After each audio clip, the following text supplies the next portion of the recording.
Hello student, स्वागत है आपका आईसीटी वर्चुअल क्लासेस में। मैं हूं कविता, आपकी साइंस टीचर। उम्मीद करती हूँ आप सभी अच्छे होंगे और स्वस्थ होंगे। तो क्लास हम यहाँ पर सैंपल पेपर डिस्कस कर रहे थे, जिसमें आप 2024 का सैंपल पेपर डिस्कस कर रहे थे। एक बार फिर से देख लेते हैं क्वेश्चन पेपर को। क्वेश्चन में कौन कौन से प्रश्न यानी कि कौन कौन से क्वेश्चन आपके क्वेश्चन पेपर में आए हैं, देख लेते हैं एक बार। उसके बाद इन क्वेश्चंस को हम यहाँ पर सॉल्व करेंगे। तो जैसे कि आप जानते हैं कि हम यहाँ पर सिर्फ बायो वाला पोर्शन ही लेंगे, ठीक है। सैंपल पेपर है आपका और आपको वही प्रिडिक्टेड क्वेश्चन दिए हैं जो आपके प्रीवियस जो क्वेश्चन पेपर थे, उन्हीं के बेसिस पे आपको ये क्वेश्चन पेपर तैयार करके दिया गया है। तो सबसे पहले एमसीक्यूज हमारे पास आते हैं। एमसीक्यूज में आपके पास कौन कौन से प्रश्न आए हैं, चलिए। आपसे पूछा गया है संकटकालीन हार्मोन कहलाता है dash is called emergency hormone. Emergency hormone आप किसे कहते हैं? आपके पास है पिट्यूटरी, एड्रीनलिन, थायरोक्सिन और इंसुलिन। तो आपने पढ़ा था जब यहाँ पर किसके बारे में, एड्रेनलिन के बारे में आपने पढ़ा था, वो आपका क्या है, इमरजेंसी हार्मोन यहाँ पर कहलाता है। क्लियर है इतनी बात? इसी के बाद सेकेंड जो आपके पास एमसीक्यू आया था, उसमें आपसे कहा गया था कि भोजन का पूर्ण पाचन व अवशोषण कहाँ पे होता है? Digestion and absorption of most of the food takes place in, कहाँ पे होता है? तो प्रीवियस लेक्चर में हमने अच्छे से डिस्कस किया था। आपने कहा था छोटी आंत में। आपकी जो आपका जो आंसर आया था वो सेकंड ऑप्शन आया था, छोटी आंत में भोजन का पूर्ण पाचन होता है। अब यहाँ पर आपने क्या करना है, डाइजेशन से रिलेटेड क्वेश्चन आए हैं, अच्छे से डाइजेशन को समझ लेंगे। यहाँ पर आपकी एंडोक्राइन ग्लैंड से रिलेटेड क्वेश्चन आए हैं, अच्छे से एंडोक्राइन ग्लैंड सिस्टम को आप लोग देख लेंगे, कौन कौन सी ग्लैंड्स होती हैं, कहाँ कहाँ पाई जाती हैं, क्या क्या उनका फंक्शन होता है, ठीक है। चलिए, एमसीक्यूज में आपको ये सारे क्वेश्चन दिखाए गए हैं। चलिए, क्वेश्चन नंबर 13 आपके पास आया है। ये क्वेश्चन भी आप डिस्कस कर चुके हैं, जिसमें आपने कहा स्वपोषी और विषम पोषी में क्या अंतर है, प्रत्येक का उदाहरण दीजिए। आपने कहा स्वपोषी वो होते हैं जो कि अपने भोजन के लिए किसी भी जीवित पर, किसी पादप या किसी जीव पर निर्भर नहीं होते, अपने भोजन का निर्माण स्वयं करेंगे। अब अपने भोजन का निर्माण करना और भोजन को पकाना दोनों अलग अलग चीजें हैं। जब भी हम यहाँ पर पोषण संबंधी कोई भी प्रश्न या कोई भी टॉपिक हम करते हैं, आपको यही बताया जाता है कि भोजन का निर्माण, एक तो है आपने कहा भोजन का निर्माण,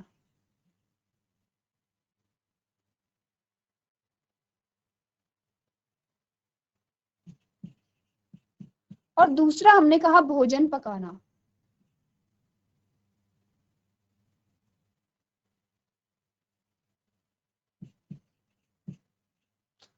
भोजन का निर्माण का मतलब है कि आप भोजन को निर्मित कर रहे हैं, ठीक है। आपके पास कुछ भी नहीं है, आप भोजन का निर्माण कर रहे हैं।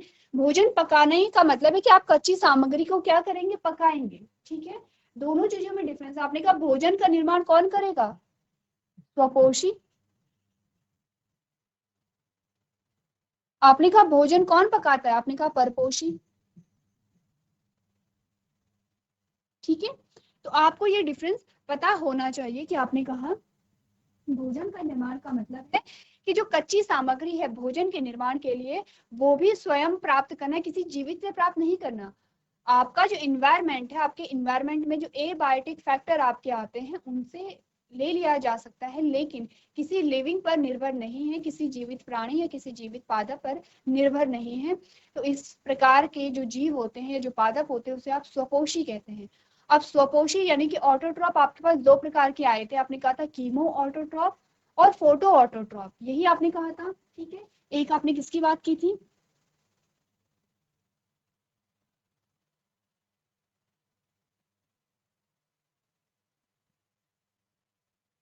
कीमो ऑटोट्रॉप की बात की थी, और दूसरा आपने बात की थी फोटो ऑटोट्रॉप, ठीक है।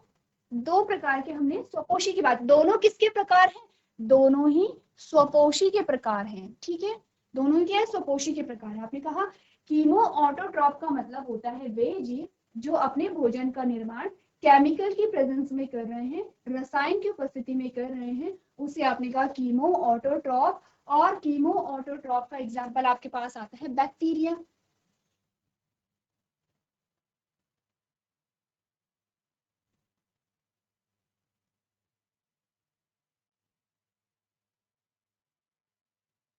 बैक्टीरिया, ठीक है। कुछ ऐसे बैक्टीरिया होते हैं कि जो कि केमिकल की प्रेजेंस में अपने भोजन का निर्माण करते हैं। फोटो ऑटोट्रॉप क्या हुआ, आपने कहा फोटो यानी कि लाइट, कीमो का मतलब होता है केमिकल यानी कि रसायन, फोटो का मतलब होता है यहाँ पर लाइट। लाइट की बात हो रही थी, किस लाइट की बात हो रही है, अपने कहा सनलाइट।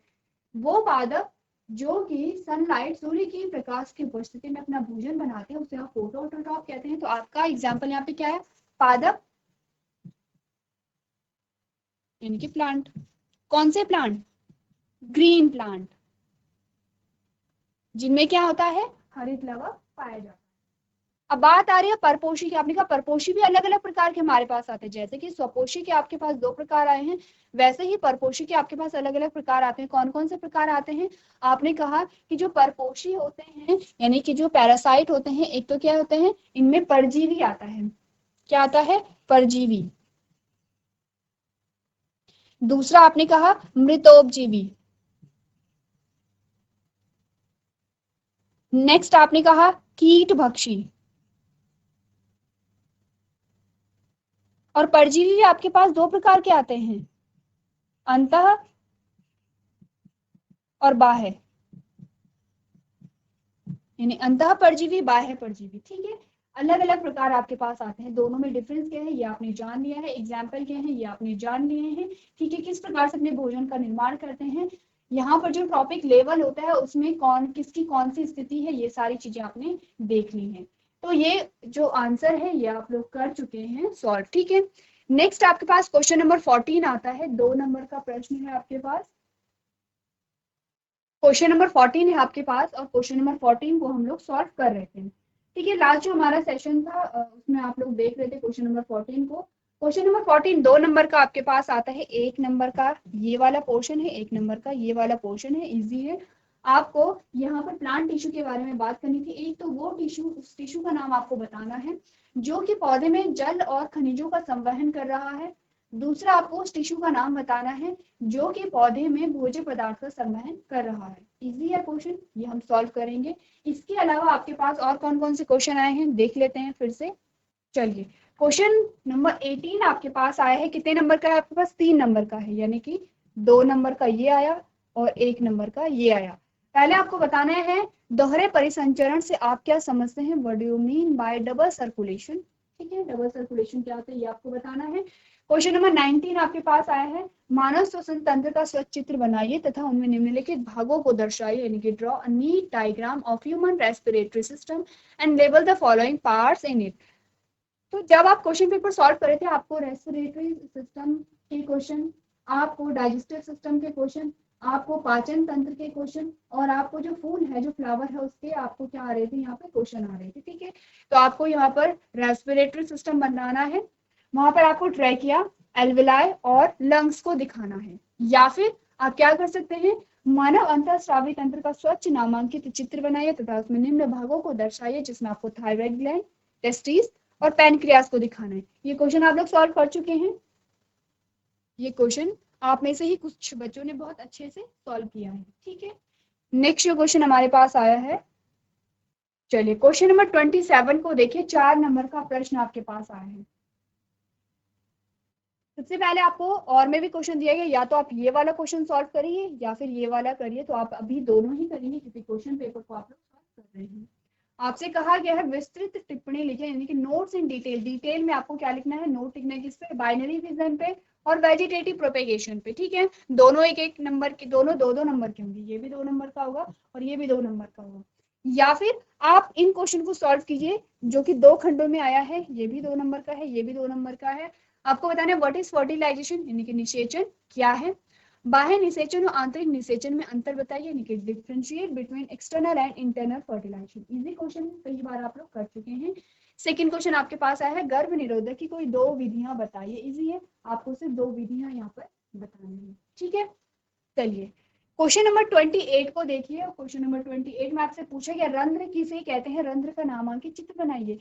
इंपॉर्टेंट क्वेश्चन है ये, अभी तक आपने सॉल्व नहीं किया है ये क्वेश्चन कि स्टोमेटा किसे कहते हैं और स्टोमेटा का आपको डायग्राम बनाना है। सॉल्व नहीं किया आपने, इसीलिए हम इस क्वेश्चन को अच्छे से यहाँ पर सॉल्व करेंगे। सेकंड आपके पास आता है फाइटो हार्मोन्स क्या होते हैं, what are phyto hormones. Next आपने कहा ये आपका 2 नंबर का क्वेश्चन होगा, ये आपका 1 नंबर का है और ये आपका 1 नंबर का है। 4 नंबर का टोटल आपके पास है। मानव शरीर में पित्त का भंडारण कहाँ होता है? Where the bile is store in human body. Easy question है, बहुत इजी क्वेश्चन है। ठीक है, पाचन तंत्र का क्वेश्चन आपने सॉल्व किया है और आपने कई बार देखा है कि जो बाइल है वो बाइल कहाँ स्टोर होता है। चलिए, तो ये है आपके पास टोटल क्वेश्चन। ठीक है, और इन क्वेश्चंस को एक एक करके सॉल्व करेंगे। हम बात कर रहे थे यहाँ पर प्लांट टिश्यू के बारे में, तो देख लेते हैं प्लांट टिश्यू कितने प्रकार के होते हैं, क्या क्या उनका फंक्शन होता है। चलिए, तो इसमें कौन कौन से क्वेश्चन अभी तक आपने सॉल्व किए हैं? आपने यहाँ पर देखा है ऑटोट्रॉफ और हेटेरोट्रॉफ, यानी कि स्वपोषी और परपोषी में क्या डिफरेंस होता है। लेकिन हम बात कर रहे थे प्लांट टिश्यू के बारे में। ठीक है, प्लांट टिश्यू के बारे में बात कर लेते हैं। आपने प्लांट टिश्यू को डिटेल में समझा है। सबसे पहले तो आपने ऊतक के बारे में कहा। ऊतक क्या होते हैं? कोशिकाओं का समूह। ठीक है, ऊतक को आपने क्या कहा? सिंपली आपने कहा ऊतक क्या होते हैं? कोशिकाओं का समूह होता है।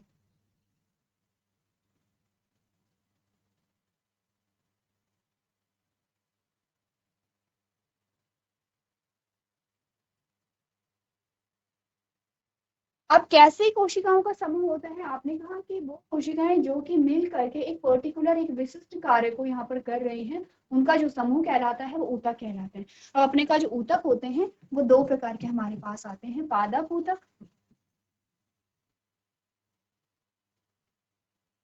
और जंतु ऊतक। क्या कहते हैं? प्लांट टिश्यू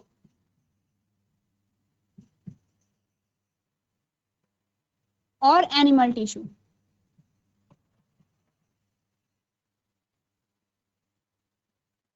चलिए, प्लांट टिश्यू के बारे में तो हम बात करेंगे थोड़ा सा। अगर हम एनिमल टिश्यू के बारे में कहेंगे, इसके कुछ एग्जांपल दीजिए। आपने कहा 4 प्रकार के आपके पास आते हैं, कौन कौन से? आपने कहा आपके पास एपिथेलियल टिश्यू आता है। ठीक है, आपके पास कनेक्टिव टिश्यू आता है, आपके पास क्या आता है? नर्वस टिश्यू आता है, आपके पास मस्कुलर टिश्यू आता है। ठीक है, 4 प्रकार के टिश्यू आपके पास आते हैं। ठीक है, अब आपने कहा कि यहाँ पर जो एपिथेलियल टिश्यू होता है उसका फंक्शन क्या होगा? हर एक टिश्यू का यहाँ पे फंक्शन होता है। एपिथेलियल टिश्यू का फंक्शन क्या होता है? सबसे पहले आपने कहा क्या करता है? सुरक्षा। सबसे पहले तो क्या होगा? सुरक्षा होगा। ठीक है, सेकेंड आपने कहा एब्जॉर्प्शन का काम भी करेगा, यानी कि अवशोषण का काम भी करेगा, और श्रावण का काम भी करता है, यानी कि सिक्रीशन का काम भी करता है। अलग अलग जगह आपके क्या होते हैं? एपिथेलियल टिश्यू में अलग अलग फंक्शन होते हैं। तो ये क्या करते हैं? आपके जो ऑर्गन होते हैं उन्हें कवर भी करते हैं, उनकी लाइनिंग भी करते हैं। अब कवरिंग और लाइनिंग में क्या डिफरेंस होता है? आपने कहा अगर बाहर से है ऑर्गन है, ऑर्गन के बाहर से तो कवरिंग है, अंदर से है तो अंदर से लाइनिंग है। तो दोनों ही चीज करेंगे, कवरिंग भी करेंगे और लाइनिंग भी करेंगे। क्लियर है? कनेक्टिव टिश्यू में आपके क्या आते हैं? आपने कहा ब्लड। क्या आता है आपका? ब्लड आता है। ठीक है, संयोजी ऊतक में आपका क्या आता है? रक्त आता है। तो संयोजी रक्त का क्या काम होगा? संयोजन करना होगा यहाँ पे। ठीक है, अब क्या? नर्वस टिश्यू है। नर्वस टिश्यू में आपका क्या है? आपने कहा जो भी आपकी संवेदनाएं हैं वो सारा कौन कंट्रोल कर रहा है? आपका नर्वस सिस्टम करता है। नर्वस सिस्टम किससे मिलकर बना है? आपने कहा नर्वस टिश्यू से मिलकर के बना है। ठीक है, मस्कुलर टिश्यू जो आपकी मसल्स होती हैं किसमें मदद करती है? आपके मूवमेंट में मदद करती है। 4 अलग अलग प्रकार के टिश्यू होते हैं, इनकी फंक्शनिंग आपको अच्छे से आनी चाहिए। क्लियर है इतनी बात? चलिए, तो अब बात कर लेते हैं यहाँ पर प्लांट टिश्यू के बारे में। प्लांट टिश्यू कितने प्रकार के आपके पास आते हैं? अच्छा, इससे पहले आपके पास ये आता है कि टिश्यू का फॉर्मेशन क्यों हुआ है। आपने कहा जो कोशिकाएं हैं, ऐसे भी जीव थे कि जो यहाँ पर एक कोशिकीय जीव है और वो एक ही कोशिका के अंदर अपनी सारी क्रियाओं को कर रहे थे। आपने कहा क्योंकि डेवलपमेंट हो रहा है, क्योंकि कॉम्प्लेक्स ऑर्गेनिज्म बने हैं और उनमें क्या हुआ है? श्रम विभाजन हुआ है। प्रीवियस लेक्चर में आपने श्रम विभाजन को समझा था, यानी कि यहाँ पर क्या होगा? जो काम है काम का बंटवारा यहाँ पर हो रहा है। ठीक है, डिस्ट्रीब्यूशन हो रहा है जिसका यहाँ पे वर्क का। तो श्रम विभाजन कैसे आएगा? जब आपके पास अलग अलग टिश्यू आएंगे, अलग अलग ऑर्गन आएंगे, अलग अलग ऑर्गन सिस्टम आएंगे। बात कर लेते हैं प्लांट टिश्यू के बारे में। प्लांट टिश्यू आपके पास 2 प्रकार का आता है मेनली। ठीक है, 2 प्रकार का आपके पास क्या होगा? प्लांट टिश्यू होगा।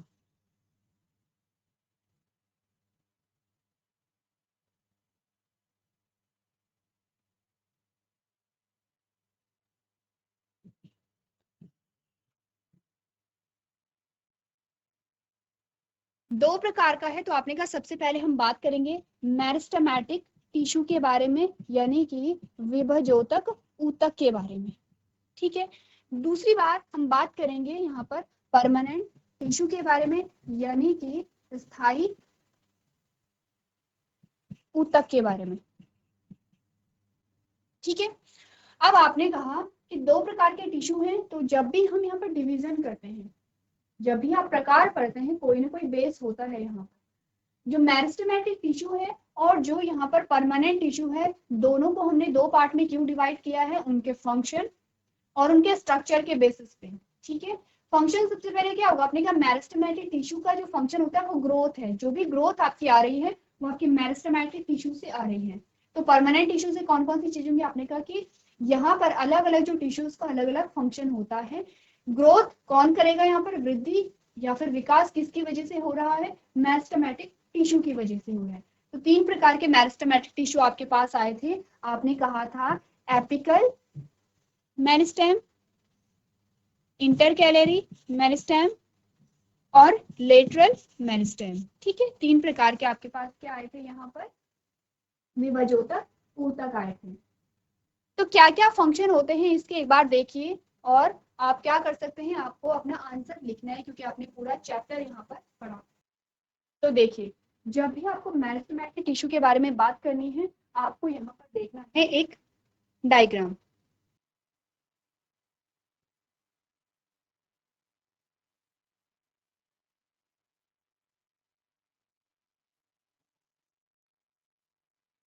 अब देखिए, ये आपका क्या है, स्टेम है।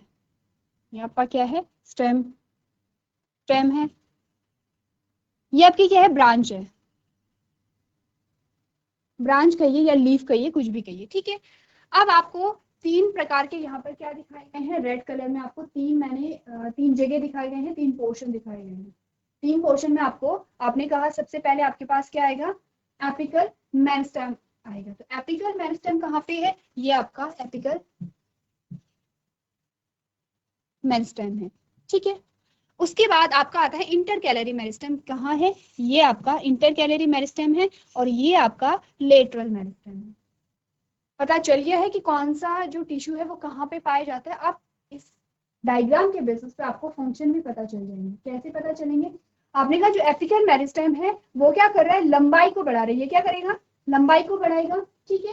क्यों, क्योंकि मेरिस्टेमेटिक टिश्यू का नाम क्या है, विभजोतक ऊतक। कौन से ऊतक, जिनमें विभाजन की क्षमता पाई जा रही है। कौन से ऊतक है, इनमें क्या पाई जा रही है,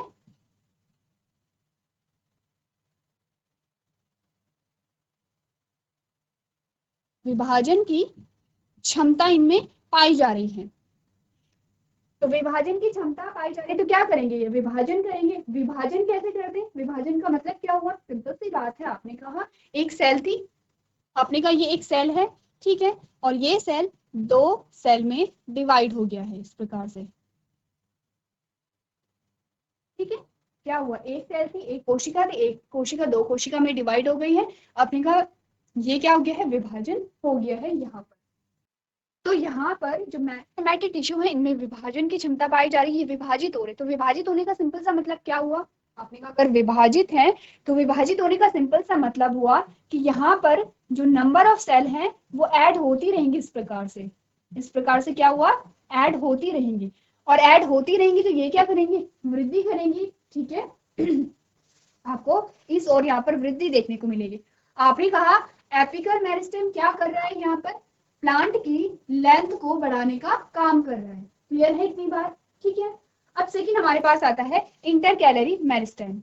इंटरकैलरी मेरिस्टेम कहाँ पर पाया जा रहा है, आपने कहा नोड में पाया जा रहा है, ठीक है। नोड कहाँ पे होते हैं, आपने कहा नोड वो वाला पोर्शन होता है स्टेम का जहां से कोई भी ब्रांच और कोई भी शाखा या कोई भी पत्ती यहाँ पर निकल रही है। तो आपने कहा इंटरकैलरी मेरिस्टेम नोड पे पाया जा रहा है। यहाँ पर हमें क्या करना, अगर हम एक और यहाँ पर ब्रांच बना दें, हम यहाँ पर क्या करें, एक और ब्रांच बना दें। ये एक और ब्रांच आपने बना दी है, ठीक है। ये आपके लेटरल मेरिस्टेम आ गया है इस प्रकार से, ये आपका लेटरल मेरिस्टेम आ गया। ये एक और ब्रांच है, और एक और ब्रांच में आपने कहा ये एक नोड है और दूसरा नोड आपका यहाँ पर आ गया है, ठीक है। एक नोड आपका ये है और दूसरा नोड आपका ये है।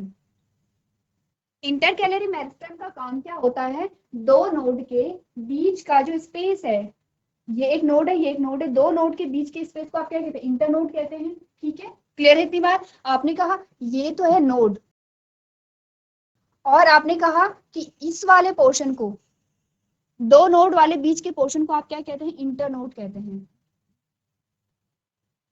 चलिए मैं ब्रांच हटा दे रही हूं, आप समझते हैं कि ये क्या है, आपकी ब्रांच है। ठीक है, ये वाला जो पोर्शन आपके पास आया है,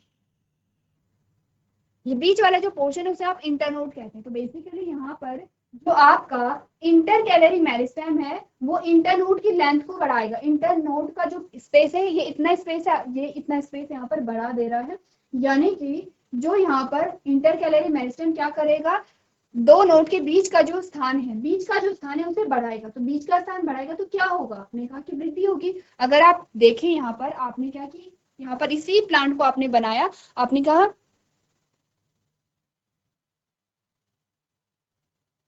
तो पहले एक नोड यहाँ पर, पहले एक नोड यहाँ पर था, एक नोड यहाँ पर था, आपने कहा अब एक नोड यहाँ पर आ गया है और एक नोड यहाँ पर आ गया है, तो दो नोड के बीच का स्थान यहाँ पर बड़ा है, दो नोड के बीच का स्थान बड़ा, तो आपने क्या कहा, स्टेम की जो लेंथ है वो बड़ी है यहाँ पर। ठीक है, यानी कि तने की जो लंबाई है वो यहाँ पर बड़ी है। तो इंटरकैलरी मेरिस्टेम भी क्या कर रहा है यहाँ पर, आपने कहा ये यहाँ पर प्लांट की वृद्धि के लिए रिस्पॉन्सिबल होगा।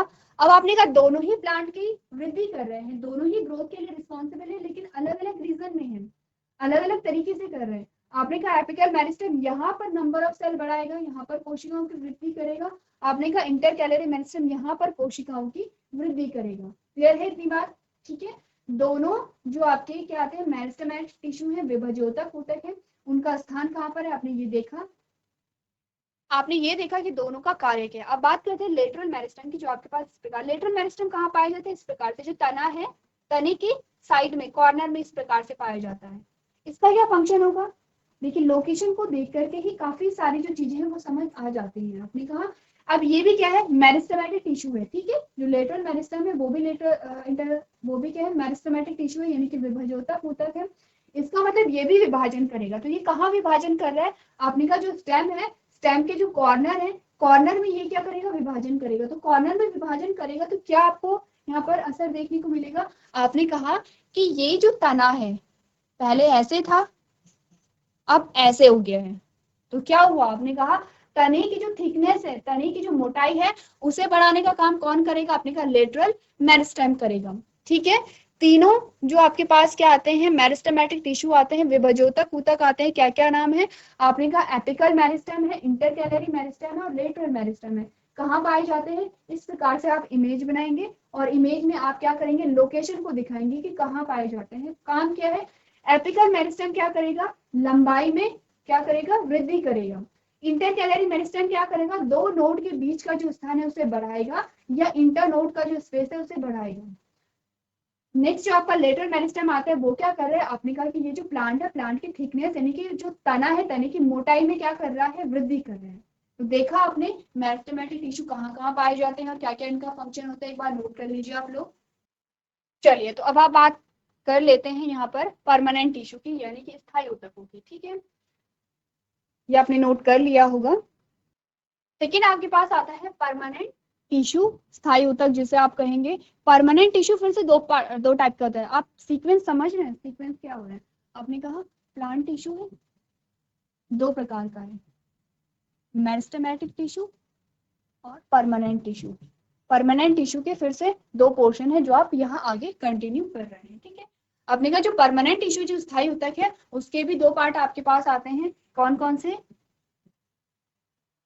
तरल स्थायी ऊतक और जटिल स्थायी ऊतक।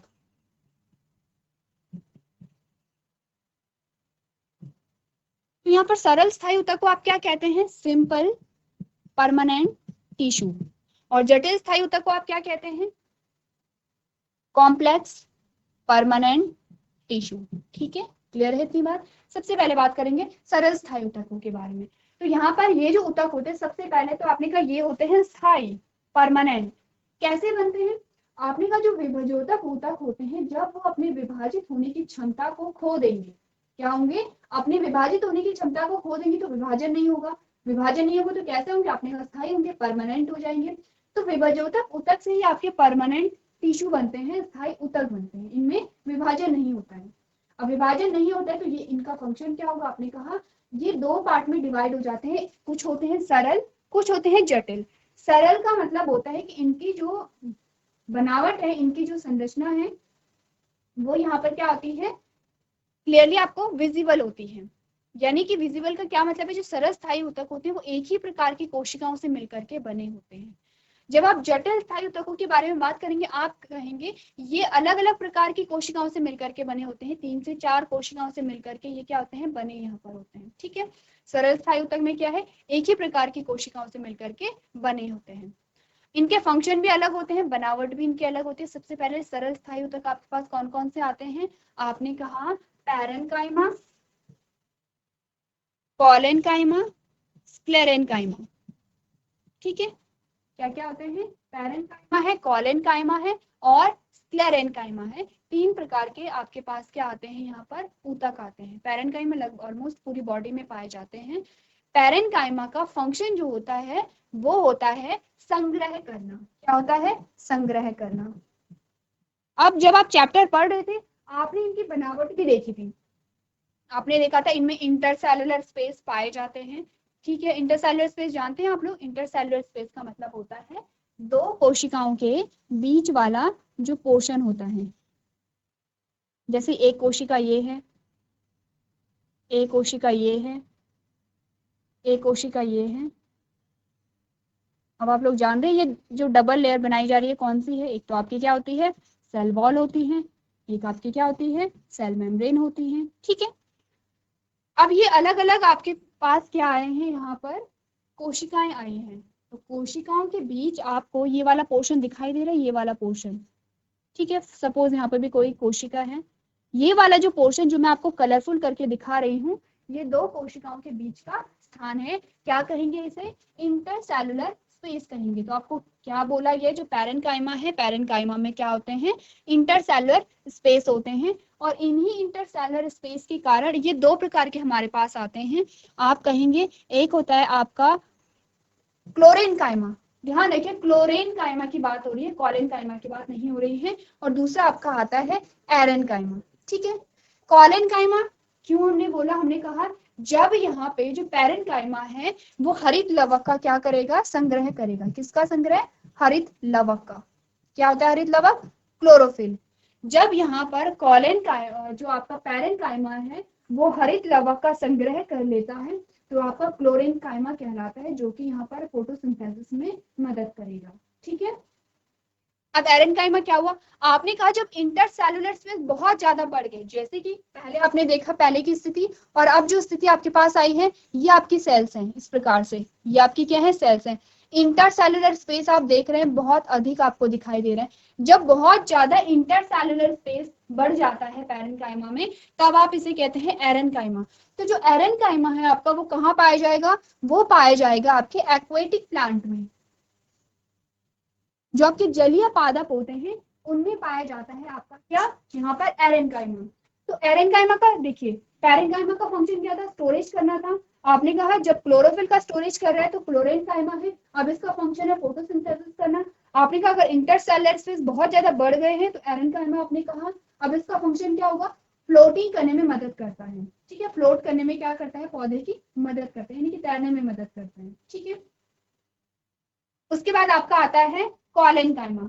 कॉलेनकाइमा का जो फंक्शन होता है वो प्लांट को फ्लेक्सिबिलिटी प्रोवाइड कराना होता है, लचीलापन प्रोवाइड कराना होता है। स्क्लेरेनकाइमा का क्या है, यहाँ पर मैकेनिकल स्ट्रेंथ देता है। ठीक है, क्लियर है। तो ये आपके क्या आते हैं, सरल स्थायी ऊतक आते हैं। तो अभी तक आपने क्या क्या पढ़ा, प्लांट टिश्यू के बारे में पढ़ा है, मेरिस्टेमेटिक टिश्यू के बारे में आप पढ़ चुके हैं जिन्हें आप विभाजोतक ऊतक कहते हैं।